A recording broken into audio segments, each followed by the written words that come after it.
우리 교회 역사상 처음으로 단기 선교팀을 조직하여서 스스로 연습하고 훈련하고 그리고 이제 캄보디아에 선교 활동하고 계시는 마니 고상철 마니 선교사님을 돕도록 파송하는 날입니다. 이 역사적인 날에 주시는 하나님의 말씀은 요한복음 마지막 부분에서 부활하신 예수님께서 제자들에게 하신 말씀입니다. 오늘 본문의 말씀을 다시 한번 읽어보도록 하겠습니다. 요한복음 20장 19절에서 22절 말씀 같이 읽습니다. 그날 곧 주간의 첫날 저녁에 제자들은 유대 사람들이 무서워서 문을 모두 닫아 걸고 있었다. 그때 예수께서 와서 그들 가운데 들어서서 평화가 있기를 하고 인사말을 하셨다. 이 말씀을 하시고 나서 두 손과 옆구리들을 그들에게 보여주셨다. 제자들은 주님을 보고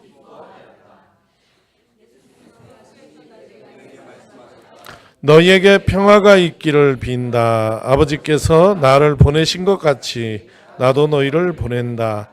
이렇게 말씀하신 다음에 그들에게 숨을 불어넣으시고 말씀하셨다. 성령을 받아라. 요한복음 부활 이야기에서 부활하신 예수님을 처음 만난 사람은 마리아입니다. 막달라 마리아. 예수님의 시신이 묻혀있는 무덤 밖에 예수님이 서 계셨습니다. 그 무덤을 찾은 마리아는 그 서 있는 사람이 동산지기인 줄 알고 찾아가서 도대체 예수님 시신을 어디다 옮겼는지 얘기를 해달라 이렇게 얘기를 할 때에 부활하신 예수님께서 마리아야 이렇게 부르시니 그 목소리를 듣고 마리아가 그분이 예수이신 것을 알게 되었다 하는 얘기예요. 그리고 나서 마리아의 이야기가 성경에 이렇게 기록되어 있습니다. 같이 읽습니다. 막달라 사람 마리아는 제자들에게 가서 자기가 주님을 보았다는 것과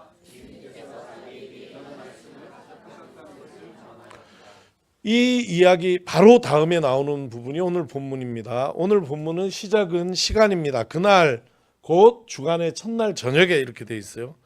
그날이 어떤 날입니까? 그날은 마리아가 예수님을 본 날입니다. 앞에 얘기부터 이어지는 거예요. 그날, 바로 그날 마리아가 예수님을 본 날, 그날 저녁에 이렇게 돼 있어요. 그날은 예수님이 부활하신 날입니다.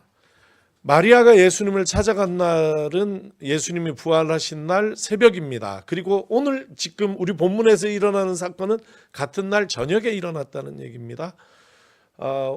우리 개념으로, 우리 요일 개념으로는 토요일이 안식일이고 안식일이 한 주간의 끝입니다. 그리고 일요일이 주간의 시작입니다. 그 일요일 새벽에 예수님 부활하셨고 그 일요일 저녁에 있었던 일입니다.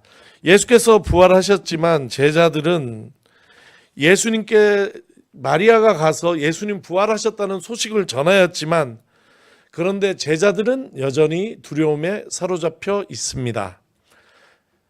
제자들에게 그날은 아직도 여전히 두려움에 압도되어 있는 때이고 예수님의 부활 소식을 들었지만 믿어지지 않는, 그리하여서 두려움에 떨며 한 집에 모여서 문을 걸어 잠그고 있었던 날입니다.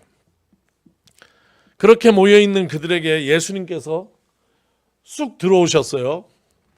문을 두드리고 문 열고 들어오신 게 아니라 예수님이 그냥 들어오셨어요. 그러니까 이 얘기를 어디에서 힌트를 찾아야 되냐면 고린도전서 15장에 부활한 몸에 관한 이야기가 나오는데 거기에 처음으로 바울 사도가 부활한 몸은 죽은 몸과 다르다. 죽은 몸은 자연스러운 몸, 자연의 몸이 죽지만 부활은 영적인 몸으로 일어난다 하면서 스피리추얼 바디 이런 얘기를 합니다. 죽을 때 몸과 일어났을 때 몸이 같은 몸이 아니다. 그리고 씨를 뿌릴 때 뿌리는 씨와 나무에 매달리는 달리는 열매가 같지 않듯이 땅에 뿌려진 죽은 몸과 거기서부터 일어나는 부활의 몸은 다르다 하면서 영적인 몸, 스피리추얼 바디의 이야기를 합니다. 그 이야기가 잘 드러난 장면이 오늘 이 장면이에요. 예수님께서 부활하신 몸으로 오셨는데 문을 막 통과하는 그런 영적인 성격의 몸을 가지셨다 하는 것을 보여주고 있습니다. 그런 이야기들이 이제 오늘 본문을 이해하는 사전적인 얘기고, 오늘 본문에서는 저는 예수님이 하신 얘기, 이 성경 본문에 있는 예수님이 하신 말씀, 이 세 가지를 여러분에게 전하고자 합니다. 성경에 있는 대로입니다. 처음 하신 얘기가 뭐냐면 너희에게 평화가 있기를 빈다, 이 얘기입니다. 한번 같이 읽습니다. 시작. 예, 우리 수련회 이후도 수련회 때도 그 철원에 가서도 그 소위산 꼭대기에서 부르면 춤췄던 찬양이 평화가 있기를, 평화가 있기를, 그 찬양의 성경 구절이 오늘 본문이에요. 예수님께서 제자들에게 나타나셔서 평화가 있기를 얘기하셨는데 이 얘기를 두 번이나 하셨어요. 너희에게 평화가 있기를 처음에 말씀하시고, 그 다음에 내가 죽은 예수라는 걸 보여주기 위해서 창에 찔린 자국, 손에 못 박힌 자국을 보여준 다음에 그렇게 죽은 내가 부활했다, 살아났다는 것을 제자들에게 보여주고 나서 다시 하신 얘기가 뭐냐면 너희에게 평화가 있기를. 그래서 이 본문에 예수님께서 두 번 반복하여 이야기하신 것이 평화가 있기를, 이렇게 얘기하신 것이에요. 예수님의 평화는 어떤 평화냐, 어떤 평화를 말하는 것이냐, 성경이 말하는 평화는 무엇인가, 이렇게 잠깐 물어볼 수 있는데 저는 그 답을 바울 사도의 서신서 인사말에서 찾습니다. 바울 사도가 거의 대부분의 서신서에서 이렇게 인사합니다. 바울 사도의 서신, 이거 먼저 읽어볼까요? 여기 나오는데 로마서 1장 말씀입니다. 시작.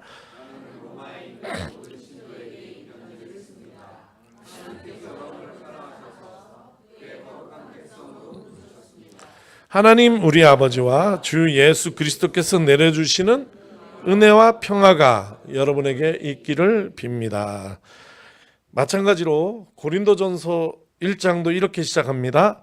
하나님 우리 아버지와 주 예수 그리스도께서 내려주시는 은혜와 평화가 여러분에게 있기를 빕니다. 갈라디아서는 바울 사도가 화가 나서 쓴 편지예요. 그래서 그 편지의 특징이 제대로 인사말도 없고 감사, 특별히 무슨 감사합니다 이런 얘기가 하나도 없어요. 그러나 이 인사말은 갈라디아서 1장에도 나와요. 읽습니다. 우리 아버지 하나님과 주 예수 그리스도께서 내려주시는 은혜와 평화가, 그러니까 바울이 얘기하는 평화는 은혜와 평화입니다. 은혜와 평화. 이 은혜와 평화는 나열이 아닙니다. 헬라어에서 나열이지만 사실은 수식하는 문법이 있다고 얘기를 드렸어요. 은혜와 평화는 은혜에 근거한 평화, 이렇게 얘기를 할 수 있습니다. 그 당시에 평화 앞에 붙는 수식어는 무엇인가? 팍스 로마나죠. 로마의 평화입니다. 로마의 평화는 뭐냐면 로마의 군사력, 로마의 재력, 로마의 능력, 로마가 이룬 평화를 얘기하는 것입니다. 그 당시에 제일 대표적인 평화의 수사입니다. 평화하면 팍스 로마나예요. 이거는 기원전 27년부터 기원 후 180년까지 대략 200년 동안 로마 제국이 이루어 놓은 평화를 얘기합니다.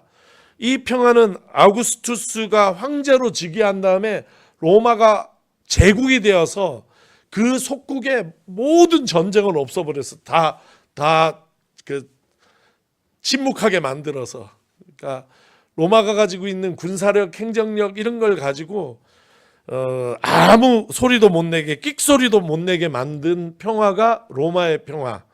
그 평화를 팍스 로마나라고 하는 것 아닙니까? 근데 바울 사도가 얘기한 은혜와 평화를 본다면 카리스카이 에이레네인데 이 얘기는 없는 인사말이에요. 그 당시에 편지 서신에서 인사할 때에 누군가가 은혜와 평화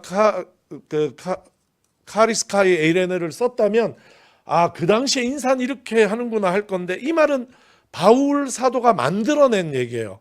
누구도 이렇게 인사하지 않는데 바울 사도는 이렇게 인사했다는 거예요. 그 얘기는 뭐냐면 평화에 대한 그 다른 고백을 가지고 있는 거예요.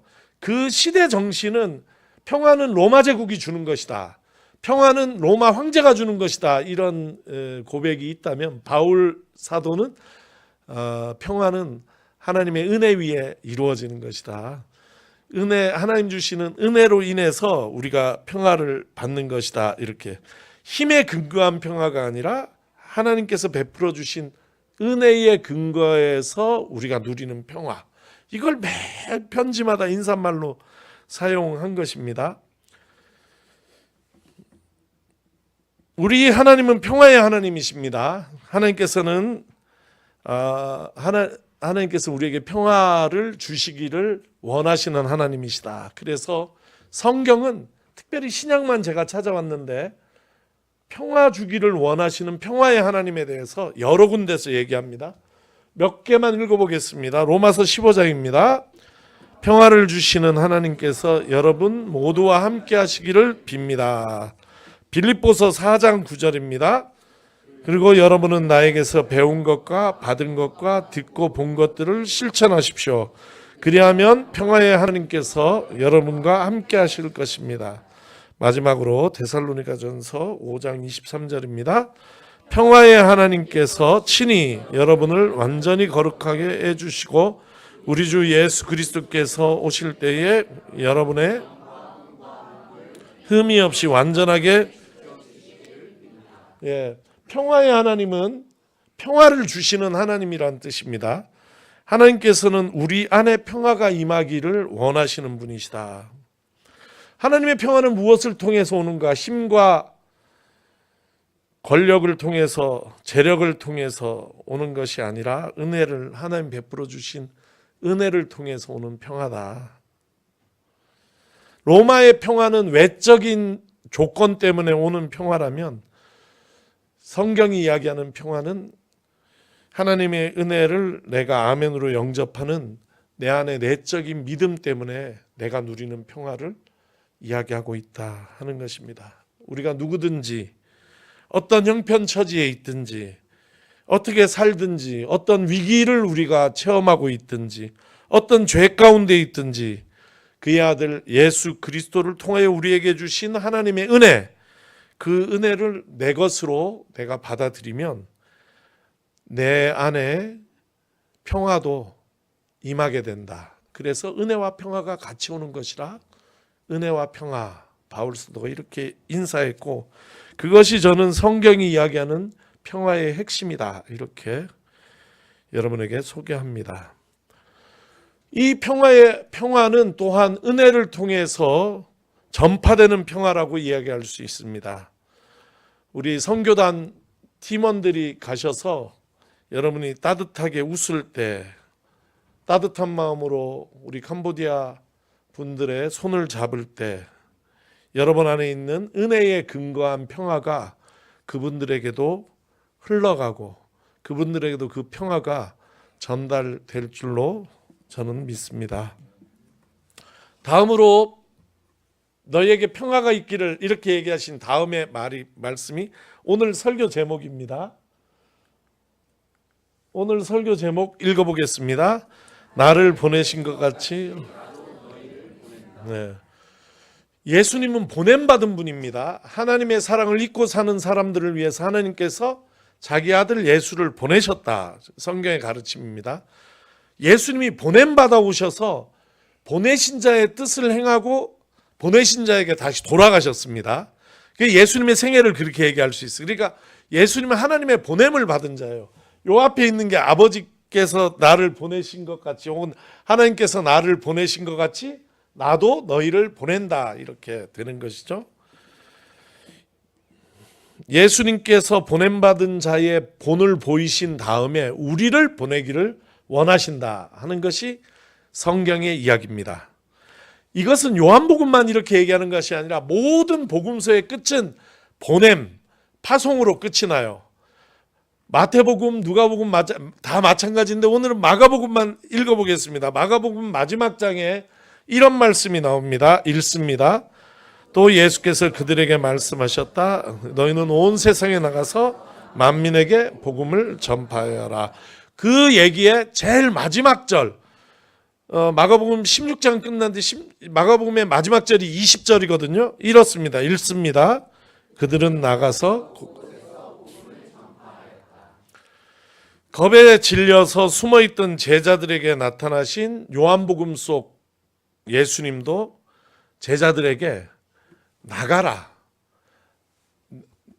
나를 보내신 것처럼 나도 너희를 보낸다 하는 거지. 이 방문을, 이 집의 문을 열고 너희도 나가라 이렇게 얘기하신 것이죠. 제자들이 숨어있던 방은 제자들에게는 세이프 플레이스라고 얘기할 수 있습니다.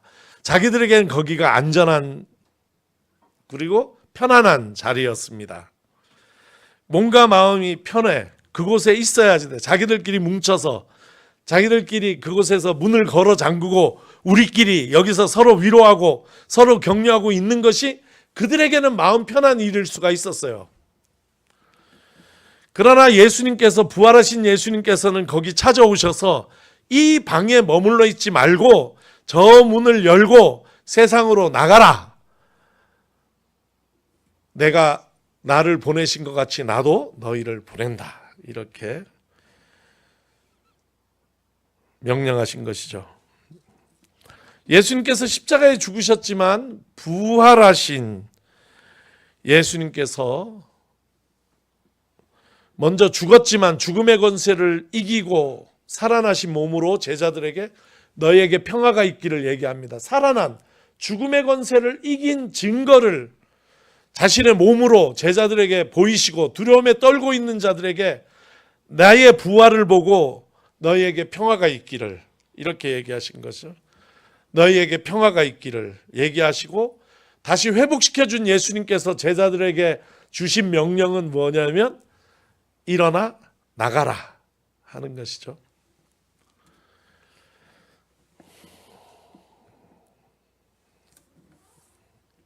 그리고 마지막 말씀은 이 말씀입니다.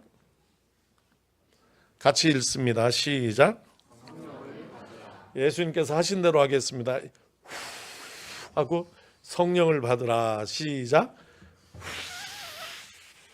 성령을 받으라. 이게 예수님의 퍼포먼스예요. 이게 연극, 이게 예수님의 단기 선교 무언극 같이 예수님도 하신 거예요. 이게 뭡니까? 창세기에 인간의 아담의 흙으로 지은 아담의 코에 그 생기 성령을 불어넣어서 생명이 되게 하신 하나님의 이야기를 다 알고 있는 얘기잖아요. 예수님께서 그것을 흉내내신 것이죠. 그래서 지금 두려움에 죽어있는, 겁이 나서 이 방에서 죽은 것 같이 살고 있는 제자들에게 진흙이었는데 그 진흙을 살아있는 생명이 되게 하신 하나님의 호흡, 성령, 이것은 그냥 성령이 아니라 창세기를 떠올리게 하면서 예수님 불어주시는 거예요. 성령을 받아라. 성령은 우리에게 주시는 하나님의 능력입니다. 세상에서 우리가 그리스도인으로 사는데 또 복음을 전파하는데 하나님의 사랑을 보이며 살아가는데 이게 힘과 능력이 필요하는데 때로는 이 힘과 능력이 우리 능력치를 넘었습니다. 우리가 할 수 없는, 우리도 살기 힘들어요. 세상이. 세상 사는 게 너무 힘든 세상 같아요. 살아가는 것도 너무 힘든데 거기에 그리스도인으로 살라. 이건 더 힘든 일 아닙니까? 혼자 할 수 없는데 성령께서 우리에게 임하셔서 우리를 도우시면 감당할 수 있다. 왜? 하나님의 능력이기 때문에. 그러므로 주님께서는 간절히 우리에게 바라시는 거예요. 우리의 지혜와 능력으로만 살지 말고 성령을 받아 살아라 하면서 예수님께서 잊지 못할 퍼포먼스로 하시고 성령을 받으라. 성령으로 살아라. 이렇게 말씀하신 것입니다. 저는 이 세 가지 말씀, 제 말씀이 아니라 부활하신 예수님께서 겁에 질린 제자들에게 나타나셔서 주신 이 세 가지 말씀을 오늘 단기선교 파송 예배를 맞아 선교를 준비하고 계신 우리 단기선교 팀과 이들을 파송하는 우리 교우들에게 드립니다. 주님의 말씀처럼 먼저 평화를 회복하시기를 바랍니다. 평화가 1번입니다. 내 안에 평화가 없다면, 우리 팀 안에 평화가 없다면 선교를 한다는 것은 말이 안 되는 얘기입니다. 제일 중요한 것은 예수님의 순서를 잘 보세요. 먼저 평화가 있기를 하신 말씀을 기억하시고 먼저 내 마음속의 평화, 우리 팀 안의 평화를 지키기 위해서 애쓰시기를 바랍니다. 너무 과제, 일, 계획, 우리가 이런 계획을 세웠는데 꼭 이대로 해야 되겠다. 이것 때문에 평화를 놓치는 일이 없기를 바랍니다. 때로는 계획대로 안 될 수 있어요. 저도 그런 경험이 있습니다. 나바오라는 그 인디안 정착촌으로 선교팀을 데리고 그땐 제가 팀장이 되어서 갔는데 많은 선교팀에 이렇게 9명이 아니라 많은 선교팀을 가지고 데리고 제가 갔는데 그때 그 선교지의 선교사님이 우리들 아주 모르는 분은 아니고 우리 어디야 그 대천 보령으로 우리 수련회 간 적 있잖아요. 전에 그 목사님 담임 목사님 동생인데 이름은 얘기 안 할래. 그분이 틀림없이 약속했거든요. 인디안 어린이 100명을 모아놓기로. 우리는 그 말만 믿고 이런 연습을 정말 몇 달을 걸쳐서 해가지고 팀을 잘 짜서 갔는데 100명은커녕 개미새끼 한 마리도 없는 거예요. 그 선교사님 지금은 아주 유능한 선교사님 돼서 여전히 그 인디안 보호지역을 짓고 계신 선교사님만 그때가 1년 차인가 2년 차인가 그래. 마음은 100명이었는데 한 명을 못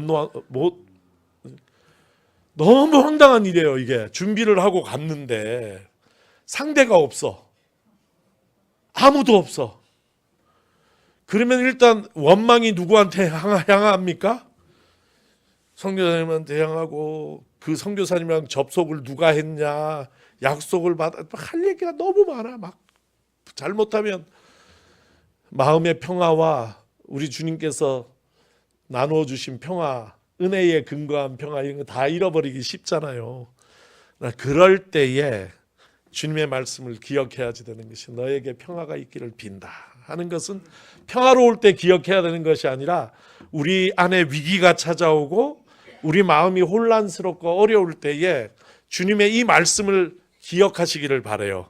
너에게 평화가 있기를 하신 주님의 말씀에 근거해서 어떻게든지 성과가 아니라 먼저는 내 마음의 평화를 지키고 그리하여서 그 안에 우러나오는 기쁨이 넘치게 하고 우리 팀원들 간의 평화 또 우리가 현지에서 만나는 분들 사이의 평화를 이루는 일이 첫 번째라 하는 것을 여러분 꼭 기억하시기를 바랍니다.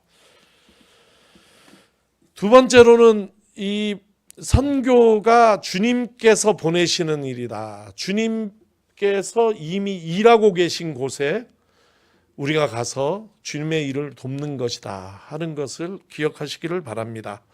예수님께서 나를 이렇게 말씀하시는 게 하나님께서 나를 보내신 것 같이 나도 너희를 보낸다. 하나님께서는 이미 그 땅이 어떤 땅이든지 간에 그 땅의 종교가 어떻든지 간에 하나님 그곳에 살아계시고 그곳에서 먼저 일하고 계신 하나님이십니다. 그러므로 우리가 어떤 일을 한다기보다 그곳에서 이미 역사하고 계신 하나님의 역사와 하나님의 피조물 된 생명들을 보고 주님의 일에 우리가 동참하는 것이다. 그 일을 위해서 우리가 파송받은 것이다 하는 것을 여러분 기억하시기를 바랍니다. 그리고 세 번째 우리 성도들에게 드리는 말씀입니다. 우리 선교가는 선교팀을 위해서 성령을 받으라 이렇게 여러분 기도해 주시기를 부탁을 드립니다. 성령이 함께하길 우리가 기도해야 되는 것이에요. 중보 기도를 할 때에 제일 여러분 기억해야 되는 것이 뭐냐면 그분에게 성령이 함께하기를 기도하는 것이에요. 우리가 할 수 없는 일을 성령께서 하시는 것입니다. 우리는 마음은 있지만 어떻게 도와야 될지 모르고 무엇을 도와야 될지 모를 때에 여러분이 성령 하나님께서 그와 함께 하시기를, 그분과 함께 하시기를, 이 일과 함께 하시기를 기도할 때에 우리가 할 수 없는 일을 성령 하나님께서 도와주시고 이루어 주신다 하는 것을 알고 꼭 우리는 내가 뭐를 해야 되는데 나는 뭐도 못하면서 기도만 하네. 근데 기도만 하는 것이 기도하는 것이 얼마나 중요합니까? 그리고 형편처지를 잘 모를 때가 많아요. 마음이 아파서 시험에 든 분이 있고 또 지금 육신의 연약함이나 여러 가지 마음의 상처나 여러 가지 일들인데 그 얘기를 다 내가 듣는다고 이해가 다 되는 것도 아니고 그 얘기를 다 듣고 거기에 대해서 논리적으로 차게 설득하고 설명하는 듯한 기도를 하는 것이 아니라 내가 다 이해할 수 없는 일이지만 참 속상하구나, 마음이 아프구나, 육신이 연약하구나, 지금 기도가 필요하구나 하는 것을 우리가 안다면 우리가 드려야 되는 기도의 첫 번째는 성령 하나님께서 그와 함께 하시기를 간구하는 것이에요. 그러니까 성령의 도우심을 간구하는 것, 성령이 나를 도와주시기를 간구하지만 또한 우리가 중보하여 기도하는 사람에게 성령 하나님이 함께 해주시기를 바라는 것. 요즘에 우리 교인들 중에 정말 기도가 필요한 분들이 어느 때보다도 여러분이 계셔요. 그런 기도의 제목들을 제가 가지고 기도를 하는데 사람이 어떻게 도울 수 없는 일들이 많아요.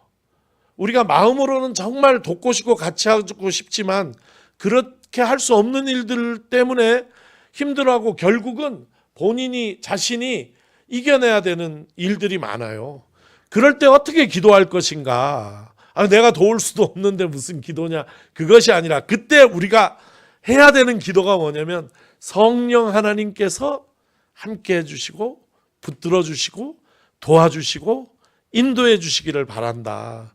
하나님의 영이, 그리스도 예수의 영이 그 마음에 함께 하시고 우리가 줄 수 없는 위로, 우리가 줄 수 없는 용기를 주시기를 바란다 하는 기도가 우리의 기도가 돼야지 된다. 그래서 이제 선교팀이 떠나면 나는 전은주 집사님 행정 맡았으니까 또 매일 막 사진 올리고 그런 건 아니죠.